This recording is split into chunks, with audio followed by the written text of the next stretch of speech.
નમસ્કાર દોસ્તો, ફરી એકવાર આપ સૌનું દિલથી હાર્દિક સ્વાગત કરું છું. દોસ્તો, આજે હસમુખ પટેલ તરફથી ઘણી બધી નવી નોટિફિકેશનો, ઘણી બધી ટ્વીટ કરવામાં આવી છે અને જે ઉમેદવારો ખાસ કરીને એલઆરડી કોન્સ્ટેબલ અને પીએસઆઈની તૈયારી કરે છે એવા ઉમેદવારો માટે આ અપડેટ છે. અન્ય કોઈ ભરતી બાબત અપડેટ નથી. તો હસમુખ પટેલ સરે શું ટ્વીટ કરી છે, ગુજરાત પોલીસ ભરતીમાં શું ફાયદો થવાનો છે, કોને કોને નુકસાન થવાનું છે, આ તમામ માહિતી તમારા સુધી આજની વિડીયોમાં પહોંચાડવાનું છું હસમુખ પટેલ સરના ટ્વિટર એકાઉન્ટ થકી. ચલો દોસ્તો, વાત કરીએ. સૌથી પહેલાં તો થોડું સ્ક્રોલ કરીને નીચે જઈશું તો હસમુખ પટેલ સરે જે ટ્વીટ કરી છે તે પ્રમાણે પીએસઆઈ તથા એલઆરડીની શારીરિક કસોટી એટલે કે રનિંગ 15 નવેમ્બરની આસપાસ શરૂ થશે. તે પછી ઝડપથી લેખિત પરીક્ષાનું પણ આયોજન કરવામાં આવશે.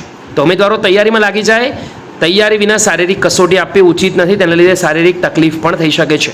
બીજી બાજુ હસમુખ પટેલ સરે એ પણ સ્પષ્ટતા કરી છે કે પીએસઆઈ એલઆરડીના અંદર શારીરિક કસોટીના ગુણ ન હોય, ઉમેદવારો તે તૈયારીમાં પાસ થવા પૂરતો જ સમય ફાળવે. તો એ ખાસ ધ્યાન રાખવાનું છે. બાકીના સમયનો ઉપયોગ લેખિત પરીક્ષામાં વિતાવે. તો ખાસ ધ્યાન રાખવાનું છે.